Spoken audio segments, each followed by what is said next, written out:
Chris. Last name is Vince. On the flyer that you see there, you'll see that my dad happens to be the last name on that flyer. First of all, thank you for taking the time to come out and see us today. As you can take a look around you, you can see that aluminum is a concern to people.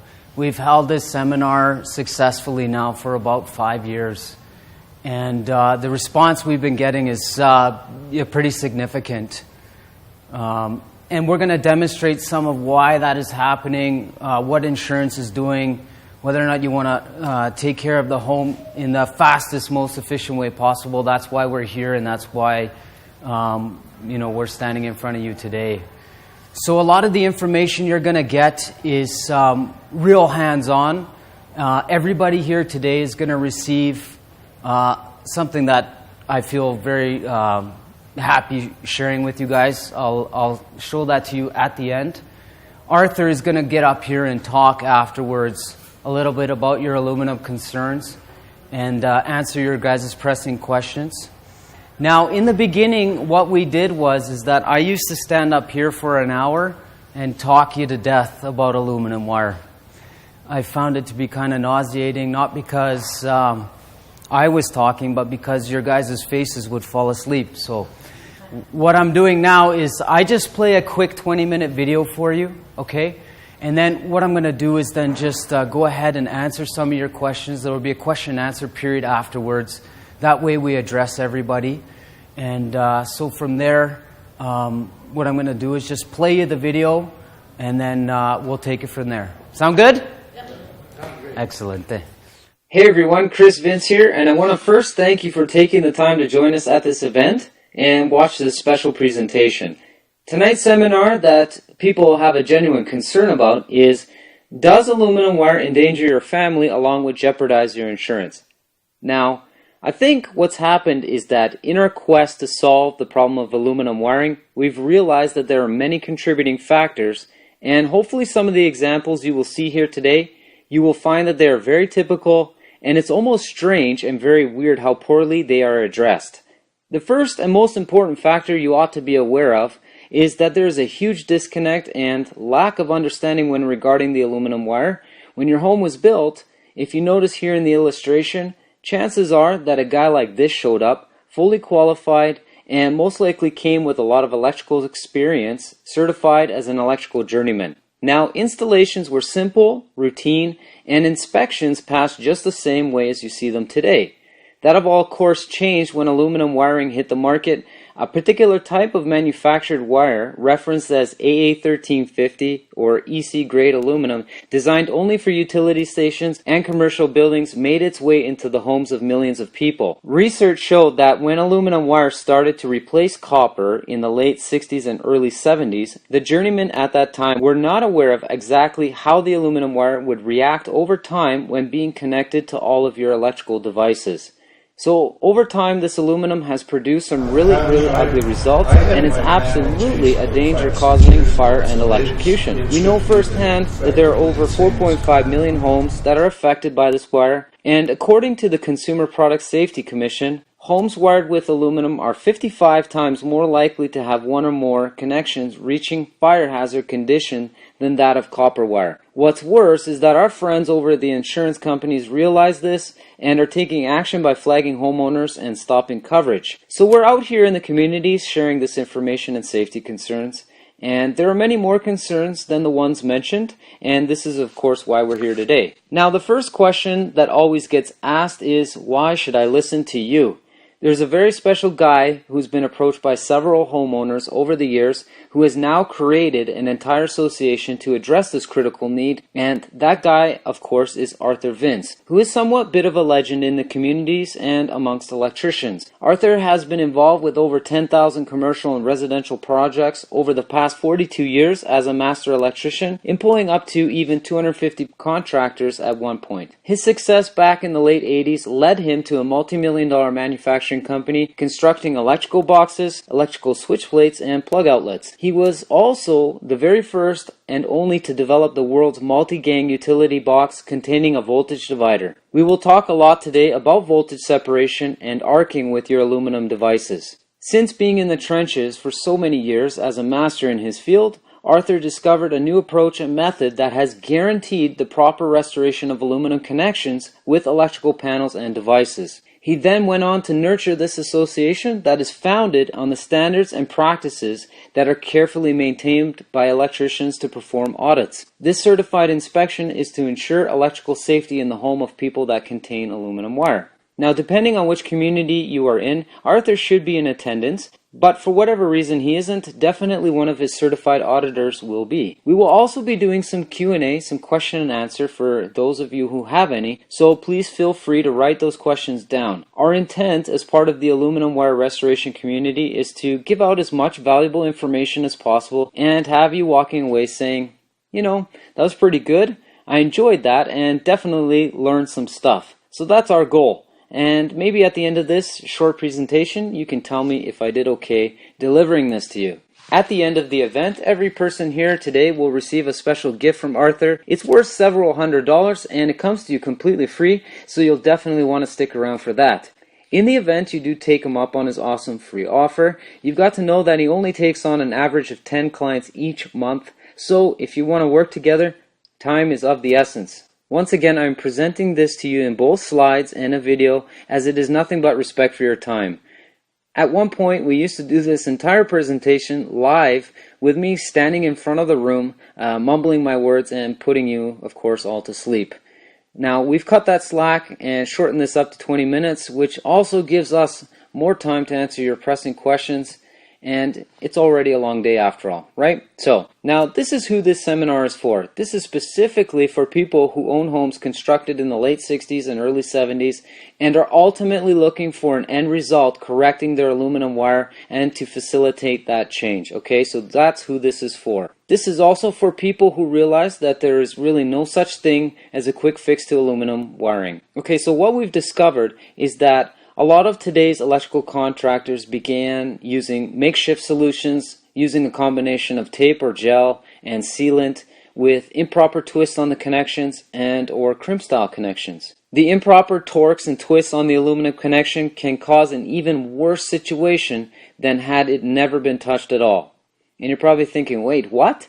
Why does that even happen? If you look at treating aluminum connections, the secret would rely working with it every day. But of course this doesn't happen because aluminum has not been in the market for over 30 plus years. Thus, the electricians are not experienced handling that wire. Let's look at the issues. First, there is strength of that metal. Aluminum is much softer than copper. Electricians who always work with copper find that it is very easy to nick, cut, or crush the aluminum wiring when removing the insulation or making that connection to the devices. There has to be a consistent, gentler approach to that connection every time that it's performed. Damaged wire can create local hot spots on the wire and result to overheating. Second, there's a funny term that is used for aluminum, and it's called creeping. When electricity flows through the wire heats up. Aluminum expands more than copper when it heats up, and that repeated expansion and contraction as the wire is heated and cools causes the wire to creep out from underneath the terminal connection screws that hold the wire in place. This wire creeping results in loose connections and overheating. Lastly, there is rusting. Specifically for aluminum, we call this galvanic corrosion. In all cases, either intentionally or unintentional, that when aluminum is being restored to its full function underneath the terminal or moret, one must ensure that not only the right twist and torque is being performed, but also a compound antioxidant grease that is electrically conductive that will prevent the corrosion. Now, many of the illustrations we will provide here will give proof to that very notion that electrical contractors have really no idea how to treat the aluminum properly. This is not an exaggeration. Almost every home we've discovered that had work done by an electrician had to be retrofitted due to the poor workmanship. Now, this seminar is also for people who understand that when it comes to aluminum wiring, the electrical is using a 40-year-old technology including breakers, breaker panels, and sub-panels for the garage, and improper grounding. We will talk a lot today about why this is a major hazard if not addressed according to the current Canadian Electrical Code, and why you should take all efforts to try and replace it. We also understand not only for the maximum safety of your home, but also that insurance realizes that this is family history we're dealing with. Our wonderful friends governing these policies are flagging older homes containing aluminum, so it's our job to stop that, period. Part of the reason we're so excited about sharing this type of information is because this model we're about to show you has helped more homeowners than any other method we've ever done, including avoiding tearing down the walls and installing new wire. And so we're really excited and happy to walk you through this today. I want you to also understand that it's not your fault that the home might be sick. Okay? You might be asking, how did this wire end up in my home and why haven't I heard about aluminum wiring before?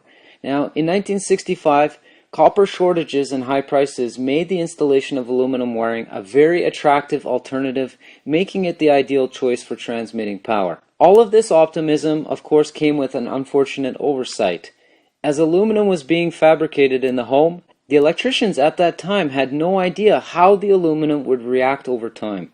Now, as aluminum is rearing its ugly head after 40 years of improper connections, we have discovered fires, electrocutions, and in some cases even death. I would like to preface that there have been many reported incidents, even clients we've personally serviced. Okay, so privy to the first is the second question. Nothing's gone wrong in my home in 30 plus years. What's the big hurry? Right? That's what we get a lot of. What's the pressure? Why the sudden panic? Well, like anything, if it's been left alone for any number of years or period of time, naturally the manufactured components will eventually wear down. This occurs in many situations that carry any type of electrical current, a TV for example, laptops, radios, a vehicle battery. All of these items carry an electrical current and will eventually fail. When you live in the home, it's very deceiving, right? The walls hide what's actually going on. Nothing moves. There's very little sound and there's definitely no smell. Not only are the warning signs non-existent, but people are very unaware of how much movement is actually happening.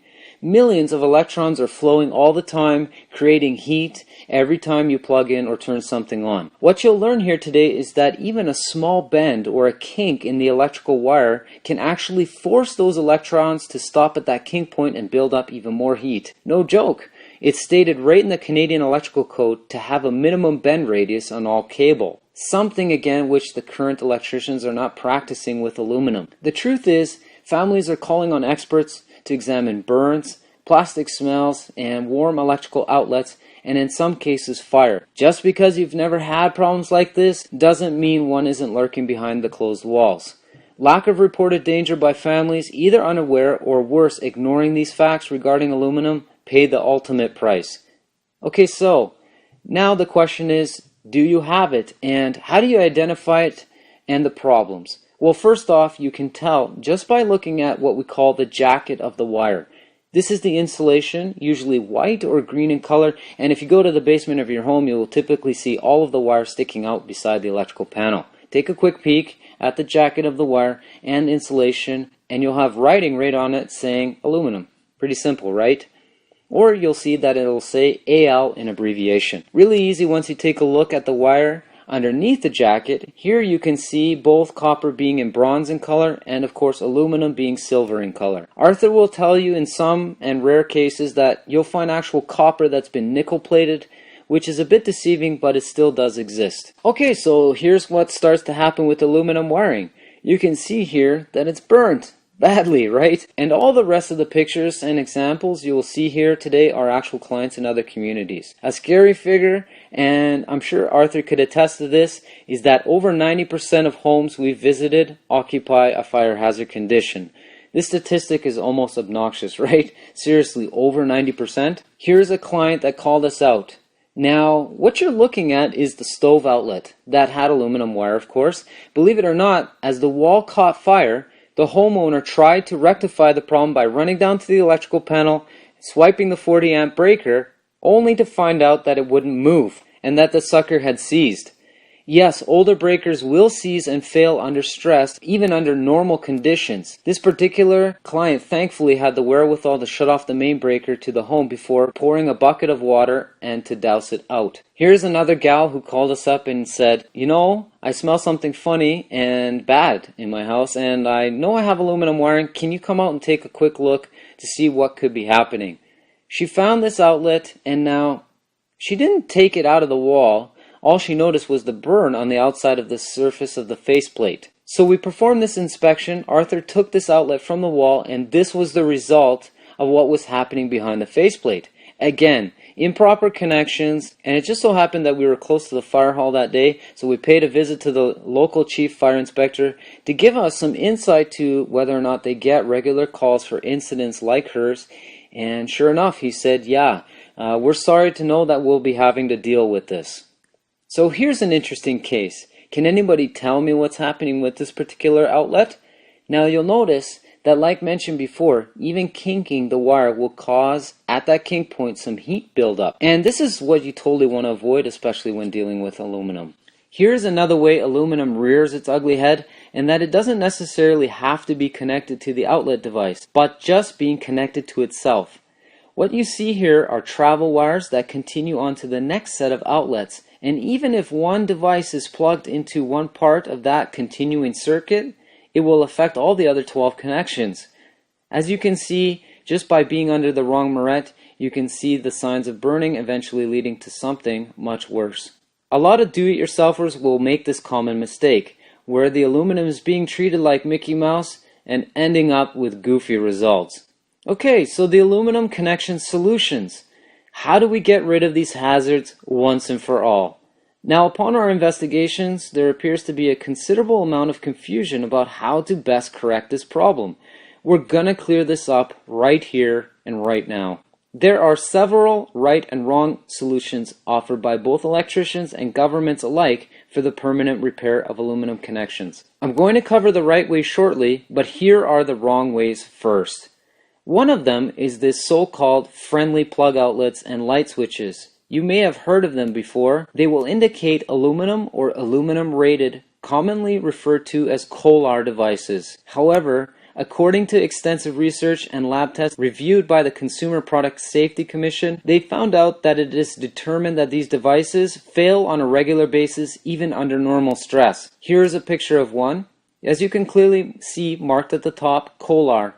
And on the left side of the plug, you see that it's burnt badly, right?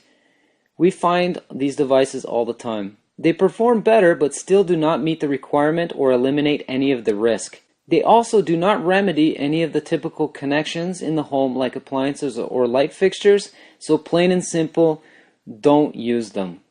Another incorrect method is to crimp the aluminum to copper with regular crimpers and connectors. These tools are readily available in big box stores and are to be avoided as a permanent solution. The diameter of these crimp connectors are usually different in size in relation to the size of the aluminum wire when connecting, and again, they're not rated to handle aluminum wire. You have to be very particular when it comes to this. Another method promoted by electricians is to twist the wires together with a regular twist connector and use antioxidant cream. Now, we have seen these in some of the audits we've done in homes, and what happens with this method is that the cream, which should act like a barrier for oxidation to the wires, actually acts like a conductor and moves this electrical current through the connector. The end result for all of these connections we see here are the melting of this moret. Bad news. Don't ever let an electrician tell you this is a solution, because it definitely isn't. Okay, so now the right ways. Independent tests accepted by the Safety Commission reported that there are only 2 accepted methods to keep the home safe. The first, of course, is to outright replace all of the aluminum wire with copper wire. Now, yes, you can do that, but if one of our certified auditors would come in and evaluate the place, you would find that the bill would be prohibitively expensive and a bit overwhelming, rendering yourself into the tens of thousands to complete this type of work. You will see later that it's unnecessary and would take weeks to implement. And although this method appears to be the safest solution, the remaining solution is just as safe, effective, long-lasting, and is far more economical. This method is to connect the aluminum wire with a short piece of copper wire, which then connects to the existing or new devices. So you will see here that this connects to your switches, light fixtures, and plug outlets, where the aluminum, when done properly, creates a new bond, forcing it to act properly when fastened to the new device. After that, there are no problems or hazards to worry about, especially aluminum-rated devices or any other tactics that are promoted by electricians as safe and that they're clearly not. This method is commonly known as pigtailing and is very safe when using the proper connectors. Warning: do not attempt to repair these connections yourself or your buddies, even if they're a mechanical engineer, an electrical engineer, or any electrician of any description. As mentioned before, it is absolutely imperative that the electrician restoring your aluminum has either considerable experience working with the wire daily and is certified by governing bodies, including your local city inspectors. Even if they claim they are a master electrician, chances are the master received his ticket when aluminum was not being installed during the age of your home. Now I know that sounds ridiculous, right? Where you need an electrician to come in and perform the work. Well, I've got to tell you folks, believe me when I say, not doing this correctly can lead to an even worse condition for the home. There is a huge disconnect in knowledge differential, which is why it was totally abolished in the late 70s. If a time gap prevailed where the techniques and finesse of handling the aluminum were passed on to the next generation of electricians, these hazards probably would not exist. All of those electricians that were installing your original aluminum are simply just not around anymore. When Arthur founded the Aluminum Wire Experts Academy, the very principle of auditing these conditions and the connections literally forced the electricians who are certified to perform this work to do it properly, which is then guaranteed for the life of the home. Now, as a caveat to those who decide to do this work themselves, the warning serves as a disclosure, and we are just kind of relieving ourselves of that liability. The interesting part is that there are electricians who want to perform this type of work, but just don't have absolute clarity on how to handle the aluminum, which causes poor workmanship, and it actually takes very little to show them how to do it correctly. If you choose an electrical contractor to perform this work without certification, please ask that they do offer a full 100% guarantee and warranty on any of the connections they attempt to repair. Now, to this day, we don't know of any companies offering a full warranty. And the reason is because nowhere in the Canadian Electrical Code does it specify how to do the twist connections properly, what size of wire to use, how much torque to apply to the softer aluminum wire, including connections between 2 wires, 3 wires, all in the combination of circuit loads, including junctions between the top and bottom floor of your home. It just simply doesn't exist. This information only comes from certified experience and working in the trenches related to 40-year-old technology. Currently, there are only 3 acceptable connectors on the market to safely join the copper and aluminum together. The trademark names of these connectors are Copalum, Alumicon, and Ideal. The first one is Copalum. It's a different type of unit. An electrician has to be qualified by the manufacturer to use this special type of tool, which costs about $800 a month, and then you have to buy each connector, which is expensive, and although it works, it's not a first choice and an economical solution. The next option is Alumicon. These little devices are about $3 each and requires a special touch to get the screws to fasten, and although again it works, the Alumicon connectors are quite large in size. This causes issues when trying to maintain the minimum bend radius required in the electrical box in order to meet the Canadian Electrical Code. With the space needed in the electrical box, we like to just avoid these connectors. There are no studies also to prove how long these connectors will last, and they're very new to the market and nowhere near as reliable as the third and most preferred option, which is manufactured by Ideal, specifically model number 30-765. This special design requires a physical skill and guide to ensure the proper connection. Once this connector is installed properly, it is just as safe and enduring to avoid replacing all of the wiring in your home. This is the only connector that has a manufactured component, including a spring inside that allows the aluminum to contract and expand, as well as corrosion resistant compound to prevent any oxidation. Now at this point, Most people say, great, Chris. Awesome. Thanks for sharing these insights about my electrical connections. But will these methods also work for my electrical panel? As you can imagine, the connections in your panel are just as important. If you take every requirement stated by the Canadian Electrical Code that have changed since your panel was installed 30 to 40 years ago, it would be a bit overwhelming. Here you can see a panel with breakers that have corrosion at the screw terminals, which severely compromise the trip sensing. We also find many homes that have two wires connected to the same circuit, which overload the capacity in order for the breaker to function properly. Now, to help answer more of these questions regarding the electrical panel, I would like to introduce to you some who call the doctor of treating aluminum hazards, Mr. Arthur Vincze. And before I bring him up here, I would like to quote a line from some really smart people just like him, and it goes like this: prognosis without diagnosis equals malpractice. Every single home has different challenges when it comes to aluminum, and he's prescribed thousands of solutions and is a real master at helping people with this problem. So please welcome Arthur. Good evening, ladies and gentlemen.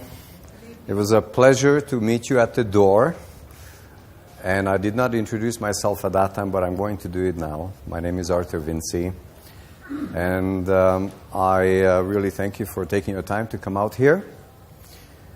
And we have something really important to share with you tonight. But before I speak about the panel and other issues of aluminum wiring, I'd like to open the floor for any questions you may have so far on the subject that you've seen so far on the film, and any other questions you may have regarding perhaps your situation at home with your wiring.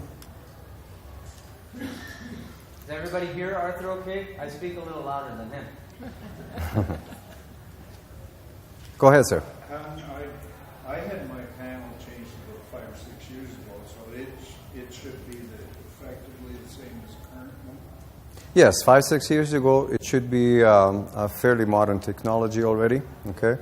The panels that are more in danger, actually, and the breakers that may malfunction are the ones that have been installed during the 60s and 70s, while the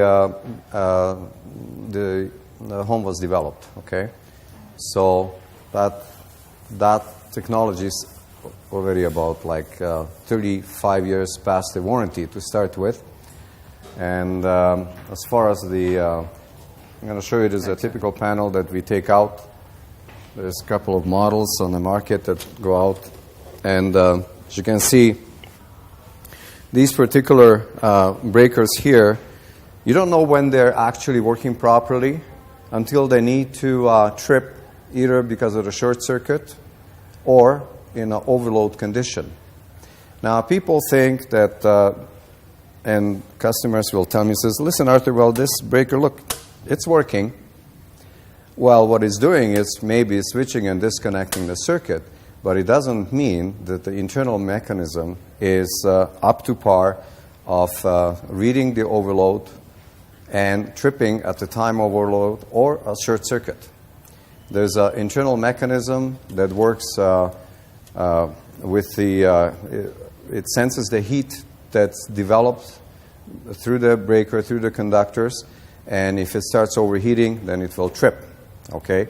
But many times, these breakers, after 30, 40 years of performance, going through heating up and down and up and down and up and down, depending how you're using that load in the house, it's no different than your shingles on the roof.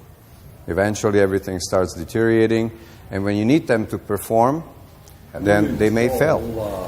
And yes, sir. Go ahead. Well, there are. Good question. Yeah. The answer is no.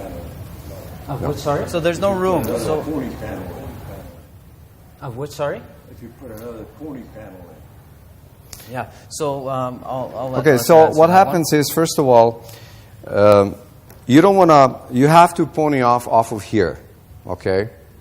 And you can put a new breaker on a pony panel, but the pony panel is you're going to put in what? A few circuits on it. You can't just double up. If you're going to double up and replicate what's in here, you might as well put in a new panel.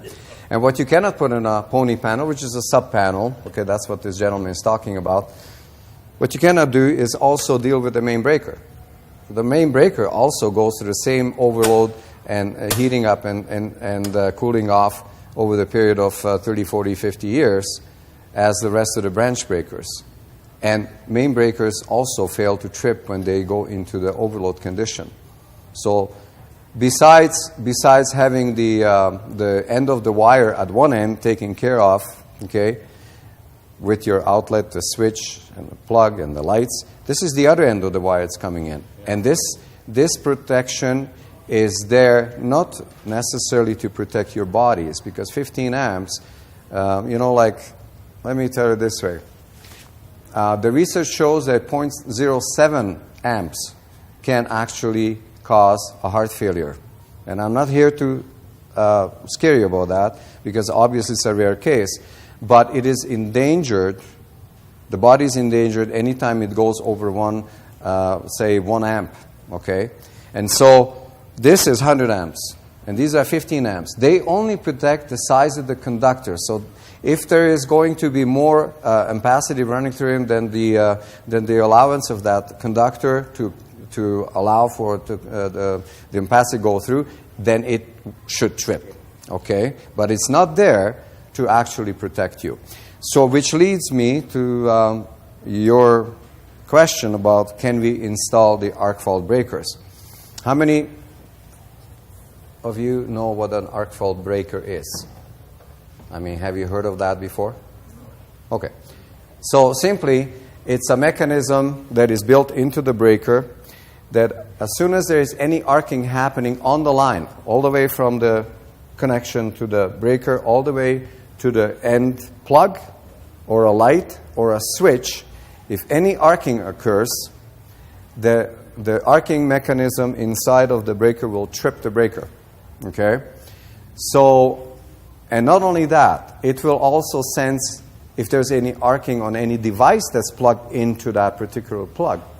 Okay? So if you have a problem with a lamp, with a radio, with an alarm clock, or anything else, including your chargers for your iPhones, you name it. If there's anything happening that is not right, in other words, there's arcing happening in there, it will sense it and it will switch it off. So if you guys watched in the video, obviously we were describing creep and expansion and contraction of the aluminum wire. So with 30, 40 plus year old homes, there's that arcing that's happening right away. Now it's code even for copper. Yep. So if it's code for copper and aluminum just happens to be that much more likely to arc, it's making a standard. In Texas, actually, they actually have all of the outlets must be protected by arc fault according to their electrical code. For us in Canada, it's just the bedroom circuits. So that gives you an idea when you're dealing with the aluminum wiring, when there's any type of arcing happening, it's actually protecting you before any type of fire starts to happen.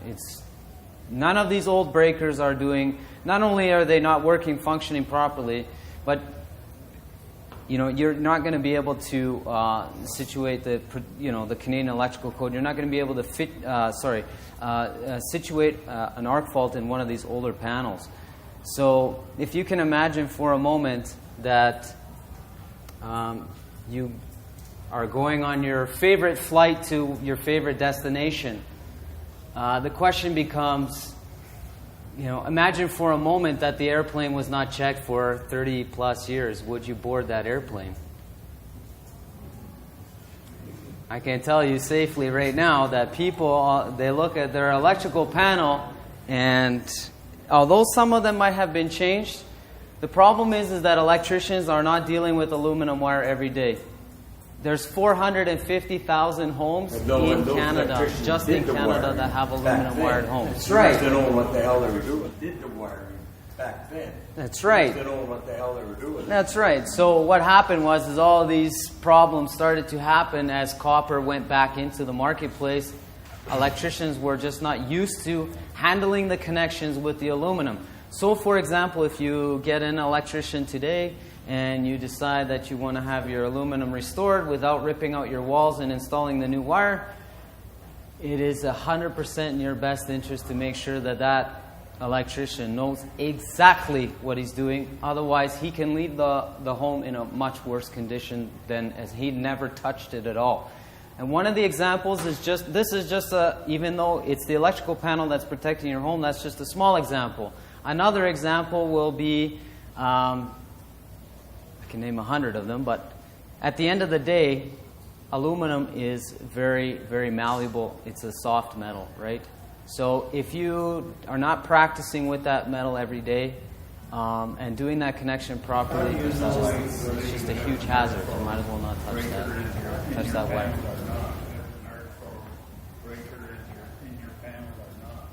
How do you know that? It says right on the breaker there is a little reset on it, just like the GFCIs. Now, ground fault breakers are a little different mechanism. They'll trip the circuit against the if there's any ground fault happening, and they usually put them in for the jacuzzis, okay, whirlpools. Okay, if you have one of those, you should have them on a ground fault breaker. If they're not, then you're running a risk that you're sitting in the water, anything goes wrong with that pump, you're in that water, okay? So you may stay there forever, I don't know, until they drag you out of there. So it's important to have those. So, one second, sir, I'll get ready to. Yeah. Is there an arc fault stamped on the breaker? Yes, there is a little label on the breaker itself. Right here on the side, it'll say arc fault, and you'll see a reset button. And then it'll either say GFCI or arc fault. So, but don't expect the arc fault. The arc fault technology was forced upon the code about only 6-7 years ago.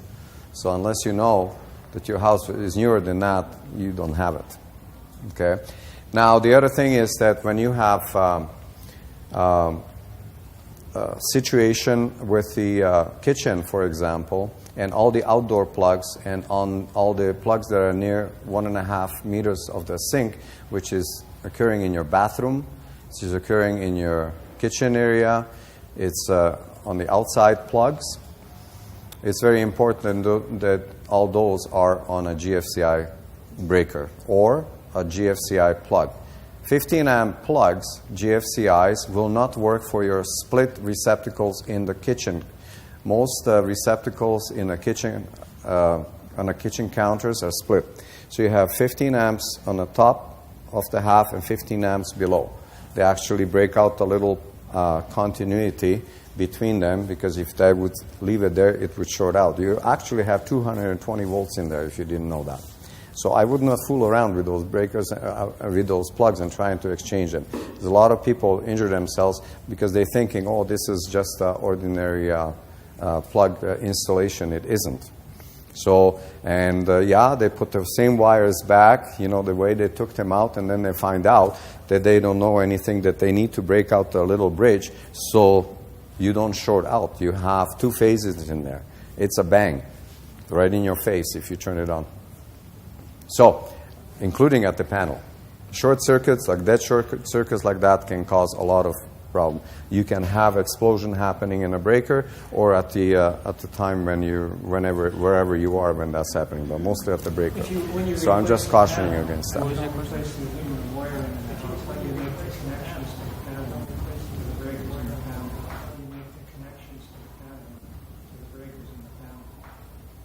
Okay, so connection of the aluminum to the panel is actually the breakers that we have today still will be okay for both aluminum and copper.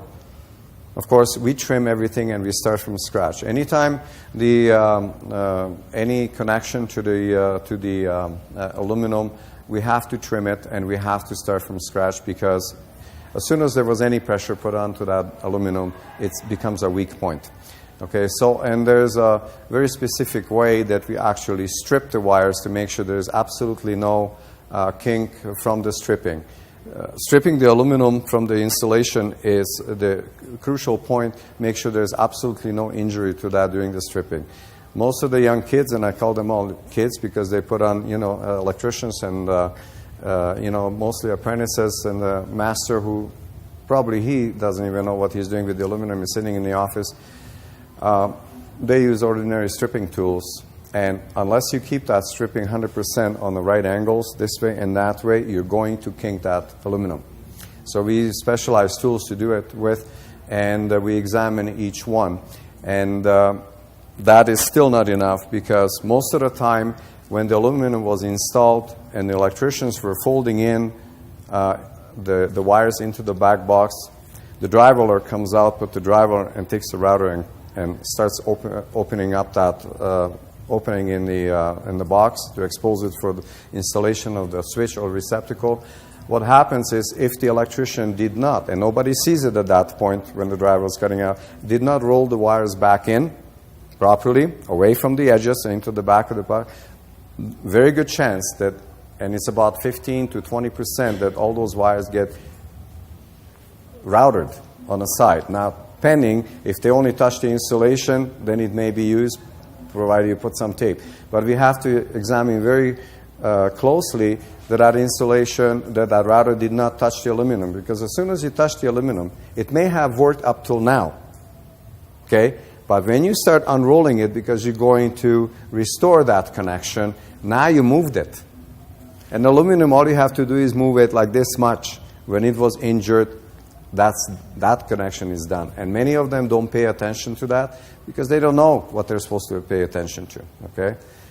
And as far as the connection of the copper to the aluminum is so sensitive, because the copper size is going to be gauge 14, and it's smaller than gauge 12, although it seems opposite, which is the aluminum that's mostly was installed during that time.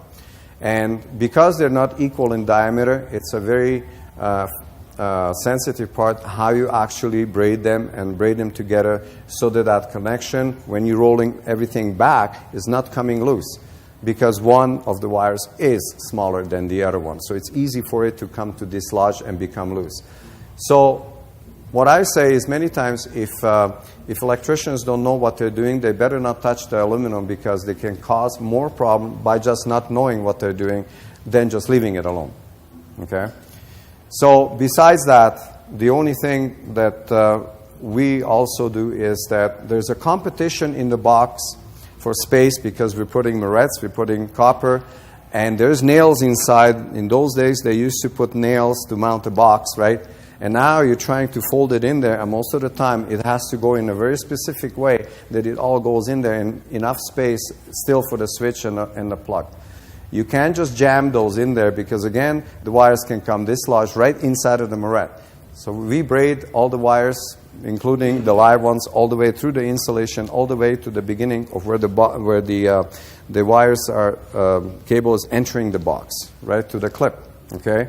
And you have to fold them in such a way that it will create an easy space, and everything is folded in such a way that it goes in naturally. And then there is no pressure, no force up on that aluminum nor the copper to move inside of those connections. The other thing is that we also ground everything with an insulated ground. We do not use that ground that used to come out to the plug anymore, because it's bare. And when you're putting that in, because of the competition for the entire space in there, you don't want that bare wire, okay, to ever, when it releases the tension, because all the wire will go under the tension. I don't care how carefully you're trying to fold them in. The wires may move after a while, okay, just to release the tension naturally. And many times I see, when I do the audits, I show people, I have hundreds of pictures of how incomplete and improper connections and dangerous connections are being done by so-called pigtails, by people that don't know what they're doing. So the ground that we bring to the receptacle is insulated ground. Okay, we take a separate point in the box to ground it, and so there, even if there is a release, there is no danger of that ground wire ever to come up too close to the live connections of the receptacle or switches. Okay, all these things I show during the audit, so that people understand what is it that they're dealing with, and then they have to kind of make their own judgments. It's not a rocket science. It's a skill. It's a skill that you have to develop over the years, dealing with it successfully. And in my case, I used to work for C.J. Kunz in 1976, still, when 74 to 76, when they were actually installing the aluminum wiring. And coming from Europe, we dealt with aluminum wiring as soon as we went into apprenticeship, because that's all they used at that time. Okay, so when I saw the quality of the work they were doing in there, I was telling my bosses, listen, you're going to have problems with these. These electricians are not treating right the aluminum. Okay, and it wasn't until about 1976 that they actually eventually canceled out the aluminum wiring installation, became illegal, simply because the connections were not done right. Okay, so now everything repeats itself. They're trying to repair it, but they haven't got a clue how they're putting the two together and how they're actually repairing it. And this is why we're going around. We're spending our time to go in Western Canada and in East to do the consultations, and we do seminars, and we educate people, and we show them, we do the audits in the homes, and then in the meanwhile, we also certify and train electricians that are supposed to do it properly, and we will do that also in the United States, because I'm not here, I'm not going to be on this earth long enough to retrofit 3.5 million homes in North America during that era, between 66 and 76. Now, some homes, even in 1970, after 76, were still wired with aluminum. For the next couple of years, there was about a grace period that was released by the CSA and National Code authorities to allow the stock, the inventory of the manufacturers, the wholesalers, and the electrical contractors to deplete that stock. So they didn't say, now you have to return everything, because everybody would have, gone on strike. So up to 1978, and sometimes we've seen all the way up to 79, that aluminum was still installed. Any other questions I'm just that you can think ballpark of on a house, regarding your say, aluminum? 2,000 Go ahead, sir. What would it cost? Ballpark on a house, say, 6,000 square feet. What would it cost to fix all this? It's a good question. So we never know exactly how much it's going to cost. We can't even ballpark it because every house is different. Okay, and I'll go into more why that is, and because everybody has different situations. Some basements are undeveloped. Some top floors have been restored. Sometimes the panel has been fixed in your case, and it's either not done properly, or it needs to be somehow audited to make sure that it is done properly. So everybody's case is totally different. So I can't even get, like a mechanic, when he's looking at the car, he's not going to know what the cost is unless he looks at every component of the engine, right? So I hope that answers a little bit of your question, but that's why we hold the audits. I'll talk more about that after, but I just want to answer the other questions that you guys may have. Stated for use for compatibility. Stated for use for compatibility. They're good. If you buy the ideals, that's what you're gonna do, you can accomplish that connection with that. I guess you're putting a light fixture. Yeah, the problem with those morettes although they're number 33, they have a very wide cone. Okay, the fixture wires, when you're connecting with them, and the copper coming from a fixture is very thin. Some of it is stranded wire too. Yeah, it's stranded wire. It's a very difficult connection. Connecting light fixtures and stuff. Nowhere in the Canadian Electrical Code does it state how many wires you can fit under that moret, how hard to do the twist. You have to lead the twist. Well, there is a calculation. If you're going to go through the cross diameter of the wire, you can calculate that. There's tables for that, but that's not something you're going to be involved with. It's more, is that wire going to stay there or not if it's a single conductor, especially to a single aluminum, okay? But and we show that in the audit as well. That's something that we are very happy to show people, and I'll share with you guys more about that. Which is more common, solid aluminum or stranded? There is no such a thing as solid. No such thing as solid and stranded. It's just you're going to have stranded wire at the fixture. There is a stranded copper, although it may be coated. It looks like aluminum, but it's copper with the fixtures. And aluminum's 14 and there's even 14 gauge, and that's another thing I didn't mention, that there is some 14 gauge aluminum installed, including the grounding, very feeble. It took them for a while actually to realize that they have to increase the size of that for the installations for the homes, and so probably around 1970, they quit the size 14 aluminum and they went to 12. Okay, so although the 12 was available, but it was cheaper for the contractor to buy the number 14, which is the smallest size, so they went for 14. Especially the grounding is very feeble because it has absolutely no insulation to give it a strength for it not to break out. Most of the size, and I'll answer your question in a second, most of the size 14 grounding breaks right off after we touch it. Okay, so to answer your question, there is 14 and 12 gauge aluminum. It's all solid. It's a single conductor, but you will be adding a solid copper to it, okay? But with the fixtures, it's stranded. Most fixtures are stranded, or if they're coated, then that coating itself makes it look like it's solid. So it kind of solidifies the end. It looks like a single conductor, okay? But all aluminum wire is actually single. But go ahead. Yeah. Does that answer your question? Yeah. Go ahead, sir.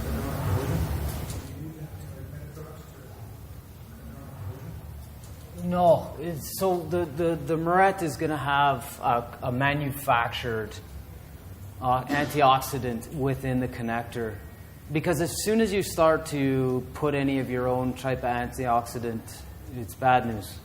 Yeah. Don't ever try and do There's a Moret out there, let's say the brown Morets that were produced before by Moret under the Moret company. They're still available. But the problem is that they have changed the die set. I guess the production went to another manufacturer to change the die set, and the spring is getting loose as soon as you put too much pressure or enough pressure to actually solidify. And there was no antioxidant. You had to put an antioxidant. With the new ideal purple connections, okay, the antioxidants is already inside of the Moret. Does that answer your question? Yeah. Cool. Yeah. Very good. It's called Ideal, so if you want to look it up. Sorry? Yeah. Yeah, so they are. Yeah. You're going to find them at the Home Yeah, Depot. Home Depot and has them, you know. Revy or So, Revy. okay. Where's So, Revy? Rona, sorry. yeah. So the whole thing is that most people, like even Home Depot, there goes, you get people advise, I'm looking to join the aluminum and copper. I say, go ahead. It's available. But you have to know what you're doing. Back there? So in other words, Anybody else got some questions? throw it out. Yeah. So in other words, that antioxidant, throw it out. Yeah, it's useless. We- Some of it's just not rated for the heat. So Yeah. what happens is UL and CSA are putting an antioxidant that's rated for 105 degrees Celsius. That Yeah. connector is meant to take that heat, and Yeah. it's got a special spring inside that allows to contract and expand as the aluminum is heating up, Yeah. especially on big loads. He's gonna talk you to death. Okay, I just want to make sure that you guys understand that the second part of the process is getting the audit done by him, because there's much more than just talking about the technical side of it. What we do, and this is kind of my favorite part of the presentation, where I have to stop him, because you guys, he'll tell you so many things you don't even know what he's talking about. Okay, so it's my favorite part. What we do is we actually give you 2 hours of his time. Okay, so he comes in, audits the home, takes a look at the necessary condition of it, and able to move you guys forward in that direction. We're not there to sell you anything at the audit, neither here at the seminar, okay? It's something you definitely want to take advantage of, okay? Whether you do something with him or not, it's irregardless, okay? On top of that, we've worked with many homeowners successfully, and I'm happy to share with you that he's going to actually go in and fix one of your rooms for free. Okay, it's an $850 value. So we're going to go in and you get a complete demonstration and absolute clarity of how that outlet gets installed and why we're the only guys in Canada that actually can certify our connections. A lot of contractors will make the claim that the house is fixed. But liability can be a big deal. And we haven't had a house burn on our watch yet. We don't plan on it. We take this issue more serious than you can imagine. That's why we hold the seminars. That's why we do the free audits, okay? It's 2 hours of his time, okay? You know, it's a $350 value, plus you're going to get a free room, okay? That's over an $800 value. So with that being said, I encourage you guys to take advantage of that. You guys are going to learn way more during that audit than you are going to learn here. Trust me on that. There are things like, for example, the 12th circuit that then goes to your basement that is now hooking up all of the pull chains in the basement. Does anybody know any idea? He's going to talk to you about it. I'm going to try and stop him from doing it. But he's going to try and tell you about what's actually happening in your basement. Anybody idea how the pull chains get hooked up in your basement? Anybody? So the development, I'm just going to give you a little heads up. Most of the basement have been developed after the purchase of the home, and then you had whoever has friend with where or looking at some books, they developed their basement, put the outlets in. But because they didn't understand that they cannot just hook up to the available pull chain circuit, because that's the 12th circuit in a circuit on the circuitry upstairs, and you only allowed 100 watts per it, okay, or 120 watts. So what happens is in a basement now you put another 3, 4, 5 circuits on it. You now have a potential overload. Okay, people put in heaters, they put in more gadgets today, and television sets and plasmas and everything. And now you're looking at the breaker and the breaker panel, and you expect that to protect that? It ain't going to happen. And so what happens is that I do a specific test to see what has been hooked up, because there's about 4 to 5 areas where that pull chain has been installed when the basement was empty for the new homeowner to move in. Does that make sense to everybody? What he just said? The word pull chain means nothing. Yeah. Oh, it's the ordinary light that you pull on the chain to give it general light. That's how they weren't it's even on sitting the in switches. basement. So what? So yeah. So There it's was a just switch light just for the switch. stairs. If you're It's a lucky, light you switch, got the yeah. 3-way switch, and most of them don't even have that. So what's happening with that one pull chain is that it's sitting on the end of the leg. So the end of the leg means that as it starts from the breaker, you've got 12 outlets, say upstairs in your living room, that are hooked up. The last one is now going down to the basement. And what's happening is people are developing their basements, they're hooking up to that line. And they they're don't putting even know they're another doing 12 it. outlets on it. So it becomes a way worse condition, and we have to audit that, because if we don't audit that, for sure your house is not going to be insurance ready or sale ready or whatever the case you may be doing with your home, giving it to your kids or whatever you're doing.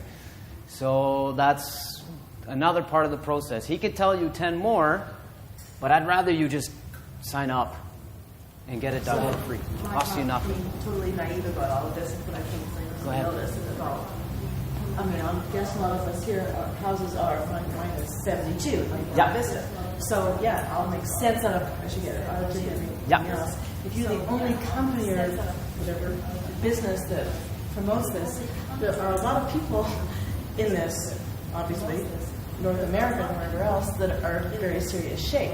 Yes. So why is this not going further? Let's know how many of us are here versus there's a million people that aren't getting this. So I'm just, I'm very interested. Yeah, so- this is over my head, so I would, again, Okay, this is interesting. yeah, over so the top, it's a good over my question. head, so I would, again, this is just Yeah. over the top. It's a good question. It's a very good question. So how many of you know what she's asking about specifically? Does anybody know? One Vincent and 20 million. Okay, so There's only one Vincent and 20 million. okay, there's only one Vince, and then there's 100,000 electricians that are not paying attention. That's number one. Number two is that why isn't this getting fixed? Well, first of all, if the insurance companies like Co-op or whoever would say to Lake Buena Vista, we're not insuring you anymore, what do you think would happen? Revolution. Literally. You would have an uproar from the city. You would have an uproar from, just name the consequences. It'll be there. That's why they're not alerting homeowners. Okay? But as soon as they flag you, that's it. They won't cut your insurance. And I'll tell you why that's a bad thing.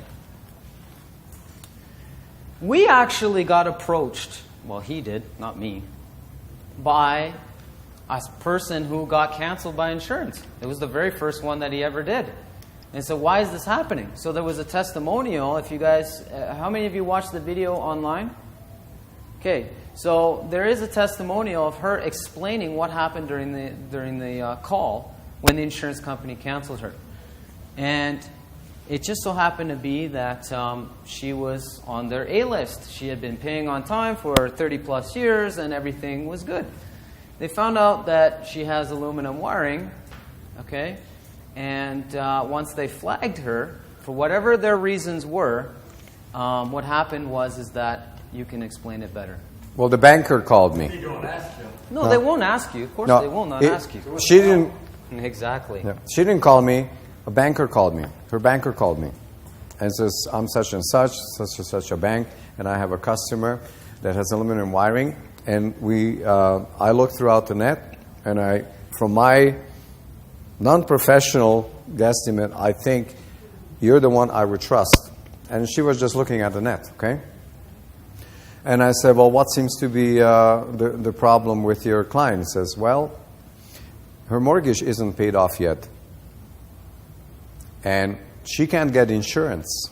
If she doesn't get insurance, the bank stops the financing. We cannot forward we have to stop the financing of the home. And we have to call the mortgage. So it's a very sensitive issue. It's not an easy question to answer, but not every insurance company is just going to say, hey, we're going to insure you now. And then, so what's happened is that we've done this now for 5+ years. We've restored literally hundreds and hundreds of homes. We give you a certificate based on that. And what happens is that's something that's now insurable, or you can resell the home, or you don't have to worry certainly about a fire. Your home is no longer flagged. You're not right. Immediately flagged by the insurance companies. You have that certificate. The yes. bottom line is you phone the insurance and say, am I covered? And they'll say, are you aluminum or copper? Are they going to ask that? That's right. They will ask you that. Okay, so I say, I don't know. I'm assuming that They're asked. based on what you're saying. You're my home. The insurance conglomerate moves very slowly. They don't want to create panic. That's what they're pushing. That's the essence of what I'm trying to say. They're not going to create an uproar of saying, hey, we're going to cut everybody's insurance today. What they'll do is as soon as you have something wrong with the home and you call for insurance, they'll flag you. Second they find out you have aluminum, they'll flag it. They won't let you sell. They won't let you do anything with that house. Just to complete the answer of your question, why do you think that the insurance companies are cutting back their coverage of those homes? Why would they do that? Because of what? They are burning up. It's hitting them in their pockets. Insurance companies are there for profit, not for loss. That's why. There is about 264,000 electrical fires in North America wide every year. I'm not saying it's all aluminum. No, of course not. But they know that older homes with, there's ungrounded circuits in 60s, okay? There is aluminum homes in the 60s and 70s. The panels, so the breakers are not functioning. They have problems, and that's why they're pushing. They know why they're doing that. 60 amp services, they were pushed right out. You have a 60 amp, you can't get nothing. When you're talking about ungrounded circuits, all your wiring is 3 wires, right? So why isn't every circuit grounded? No, in the 60s they put in non-grounded conductors, and then somebody came in and put in a plug or newer plug on it with the grounded, but there's no grounding to it. Okay? They just wanted to make sure that they can plug in male plugs that have a ground on it, so they replaced it. But that circuit isn't grounded. It needs a specific attention to be actually have to put everything on a GFCI. And then you have to say that it's GFCI protected. Survey the room. How many of you think your home is grounded? Put up your hand. Yeah. And the grounding, by the way, when we actually get involved in restoration, we have to redo your main service grounding. And the reason for that is because now they have grounded circuits. The main ground isn't grounded properly to the main ground, and not only did it deteriorate the connection, and you will see that it's green. okay, from all the oxidant that's built up. It's actually many times just taken also from the closest copper pipe, which is not good enough. And we need to bond all the gas lines to it and jumper the meter and ground out the jumper out with the grounded wire, the whole main service water meter. It has to be done this way because what's going to happen is if you need a repair on that, say, that plumbing pipe, they'll come and chop that copper off. Now you're not And they put grounded. plastic. They're putting a piece of plastic right between each pipe. And you're losing your ground. So what they do is they force us to run a wire now all the way back in order to ground all of it back to the water meter. And what else? And to the panel and bond all the metal, which is the gas, also to that ground. So they know that this is just a main service grounding. Never mind the grounding on the outlets. If you have a home that's like in the 60s, it may not be aluminum, but you may not also have a proper grounding to every outlet. And we do a lot of those, throughout Western Canada because a lot of the homes, they still have knob and tube wiring, believe it or not. Say Mount Royal area is knob and tube still. A lot of them, unless they've been renovated. Mm-hmm. If you think you have a problem with aluminum, you should see what happens with knob and tube wiring. Is it true, though, that our houses are called grounded as for the electrical code at the date they were set up? But as soon as you change the panel or do other workings, that now requires us to change it to the current code, which requires the new cell phone and you're talking about the current code, which requires the new cell phone and you're talking about the That's right. Well, all the current code, like the manufacturers manufacture to the current code and the devices, okay? Now you have to also install them according to and you have to know what you're doing with that, okay? And it's a good thing because, like a lot of people say, well, okay, so I grandfathered the system, so why should I worry? Why you should be worried about it? Well, because of your own safety. The code is there to protect your safety and structure. Okay, that's what the code is doing. How many here are from Parkland? Anybody? No. Do you guys know that a house burnt up in Parkland for aluminum? Any of you guys know that? Yeah, so there was a connection in a roof. And, of course, an electrician must have touched it at some point or another, burnt up the insulation. And it was like within the next 10, 15 minutes, her house was gone. It's not meant to scare you guys. You guys have to understand your house is 30 plus years old. It takes nothing for you to audit it for 2 hours of your time. It's nothing. There's so many new pots are being installed. Everybody wants to upgrade the kitchen and installing new pots that are totally incompatible to the quick connections that are inside of the pots to go to the aluminum wiring. And many of them, they just stick the aluminum wire right into it. Hello? It's just a serious, it's a serious matter because of the way it behaves. There's nothing wrong with the wire whatsoever. But if you behave incorrectly towards the wire connection, your house is going to behave weird to you. It's simple as that. So, and the mere fact the insurance is pushing that is why we do the seminars, educating people. At least you guys, well, how many of you got some value out of this today? Just a show of hands, you guys, because I need a little bit of feedback.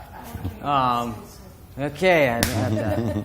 Okay, so, that's pretty much, About 10? About 10 of them. 10? Yeah, so we repaired about, 300-400 homes. Like, I don't even know the exact number. So Lake Buena Vista, so Parkland, Lake Buena Vista. The biggest ones are Silver Springs, Varsity, and Dalhousie. They have more aluminum. Varsity, no, there's a crossover of those communities, right? So there were newer development as they were developing. When they stopped in 1976, then the newer areas were installed. So there is, but Calgary has bigger pockets of aluminum than any other province and city in Canada. Our first seminar, we had 90 plus people. Yeah. It is, you're almost right. You're pretty much correct. It's about half and half. Yeah. They use copper for Yeah. a lot of the circuits, the copper. Yeah. And the other ones are aluminum. Yeah. Yeah. Looks like they run out of aluminum instead of copper. That's right. So you, that's the, yes. And you have a whole That's the, yes. and you have a whole slew of electricians that know how to do this. We train several and selected electricians. I have about 3 of them in Calgary, and I work with them Not for all of What you. about the 300 across Canada? Okay. So, okay. But you're the only one that What does chance the do audit. we have of getting? I'm the one who does the audits, okay? And then I have certified guys that will do the connections exactly where they're supposed to be made. So If you ask any other electrical company, do they certify and do they audit the home? The answer is no, because they don't want the liability. That's the short explanation of it. the best you can get out of electrical companies maybe 30-day warranty. If they give you 1 year, then you probably think, okay, that's a good deal. We're warranting the whole installation until you live in your home. The life of the home. We even passed the certification down to whoever you're selling it to, and we explain that in Changing the the audit. rules in Does the that middle answer of the your game. question? We buy a house that's been inspected, done by qualified tradespeople, and now you're telling me that it's it's dangerous, it's no good. Isn't that a funny I'm thing? going to spend $30,000 to rectify it? Yeah. No good. Isn't that a funny I'm thing? going to spend $30,000 to rectify it? Yeah, call the Canadian electrical. Okay, so everybody. Automotive industry, Yeah, any industry in the world. yeah. When they were installing aluminum, it was all certified. It wasn't. Yeah. Yeah, they were all certified. Yeah, they were all yeah, approved yeah, the code. The manufacturer was certified. And eventually they the stopped it. electricians were certified. Everybody was certified. The house. What? The city inspector, right? Where do they draw the line, right? is in the connections, and I'll show you pictures that even because the inspectors will not inspect every connection. So that's okay. They don't have time. They're not in there to inspect. You know, they may pull one outlet. How many of you here are contractors? Anybody? Okay, so what's happening is it takes really nothing for you to show you how it's done correctly, so that connection is restored for life. Nothing. Any electrician can learn how to do this, but we're only certifying guys that want to inspect every single outlet that they touch. It's that problematic. Otherwise, rip out your house, rip out your walls, and install new wire. That's another option. Prohibitively expensive at best, right? Plus, it would render you weeks out of your home. Now, some of you are by yourself or whatever, but it's much faster and much safer to do it this way, cheaper, and at the end of the day, you're not going to find any hazards. It just has to be worked with properly. So, like, the audit is free, that's great. And Yeah.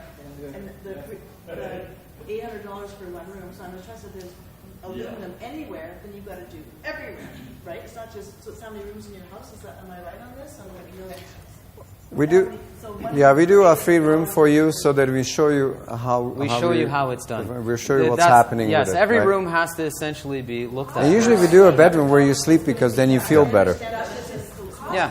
It's a snippet. Yeah, it's a snippet. Yeah, it's a snippet. Yeah. So just do one room audit? No, No, we do we the audit house the house. audit, but we'll do one room for free for you. We're going to include fix that one of your rooms for free. for free. Yeah, the whole house is audited. Yes. Yeah. That's right. Yeah. So when you guys are ready, you guys are going to learn way more in the audit. Trust me. You guys are going to learn stuff about your house you never thought humanly possible. Trust me on that. Go ahead. Nev is going to slot you in. All you got to do, there's a number on each of one of your slips. I think that the name tag. She's just going to book you in. We're only taking for the next couple of weeks, okay? We have other communities that we have to move on to across Canada, okay? And so we're slotting in for 2 weeks. Take advantage of it, you guys. You guys will learn a lot more about your house. And if at any time you want to rectify the situation, you at least have an idea of what's going on. It's a better overall feeling for you guys. So I hope that... Yeah, go ahead. If we have the audit now, we don't have to get it fixed straight away. No, of course not. That's an option too. Who Yeah. signs the certificate? Yeah, the master does. And so does the And city. it's accepted by all insurance companies across Yes. Canada? Yes. Yeah.